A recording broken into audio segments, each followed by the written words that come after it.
நம்ம சின்ன பையன் என்ன சொல்கிறாருன்னா, உதயநிதி ஓடிபி போய் நான் கதவு தட்டுறதுல என்ன தப்புங்கிறேன்.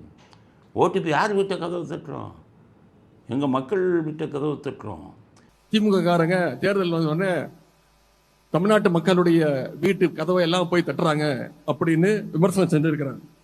நாம தமிழ்நாட்டு மக்களுடைய கதவுகளை உரிமையோட தட்டுறோம். நீ கதவை தட்டுறது கள்ள ஓட்டு போடுறதுக்குள்ள கதவை தட்டுற, நீ பாசத்தோடையா போய் கதவை தட்டுற. ஓடிபி திருட்டுத்தனமாக எதுக்கு வாங்குற?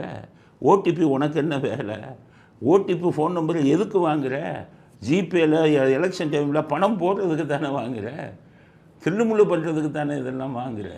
உங்கள் தாத்தாலாம் வந்து கதவை எதுக்கு தட்டினாரு? எவன் வீட்டில் இருக்கான், எவன் வீட்டில் இல்லை, எவன் செத்து போனான், செத்து போனவனுக்கு கள்ள ஓட்டு போடு, வீடை காலி பண்ணி போனவன் இதுக்கு வந்து கள்ள ஓட்டை ரெடி பண்ணி, இதுக்கு தானே உங்கள் தாத்தா தட்டினார்.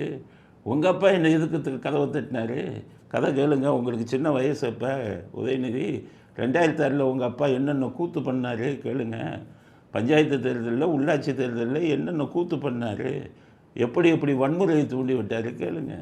நீங்கள் கதவை தட்டுவதும் நீங்கள் ஓடிபி கேட்குறதும் இதுக்காகத்தான். நல்லதுக்கு விஷயத்துக்கு நீங்கள் எந்த காலத்தில் கேட்டிருக்கீங்க? என்ன சொல்கிறார்? அமித்ஷா கதவையா நாங்கள் போய் தட்டினோம்?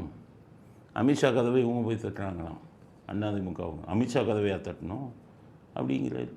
உங்களை மாதிரி திரு எடப்பாடி பழனிசாமி அவர்கள் மாதிரி அமித்ஷா வீட்டு கதவையோ இல்ல கமலாலயம் வீட்டு கதவையோ திருட்டுத்தனமா போய் யாரும் தட்டல. இது G2 இதில் இன்கம் டேக்ஸு வருமான வரித்துறை ரெய்டு வரும்போது உங்கள் அப்பா டெல்லி ஏர்போர்ட்டில் போய் நிர்மலா சீதாராமன் கதவை தட்டலையா? நாணயம் வெளியிடணுங்கிறதுக்காக ராஜ்நாத் சிங் வீட்டு கதவை உங்கள் கனிமொழியும் உங்கள் அப்பாவும் போய் கதவை தட்டலையா? நீங்கள் தட்டாத கதவா இப்போ வந்துக்கிட்டு இவங்க போய் தட்டுறாங்க. அதனால் மக்கள் வீட்டை மக்களுடைய வீட்டு கதவை தட்டினாலும் இல்லை அரசியல் தலைவர்களை கட்டினாலும் எப்போதுமே உங்களுடைய சுயநலம் அங்கே இருக்கும். அதனால் ஓடிபி நீங்கள் கேட்பதிலும் வீட்டு கதவை தட்டி உங்கள் அப்பா ஸ்டிக்கரை ஒட்டுவதிலும் சுயநலம் இருக்கிறது. பூத்தில் வந்து யார் யார் பேரை நீக்கிறது.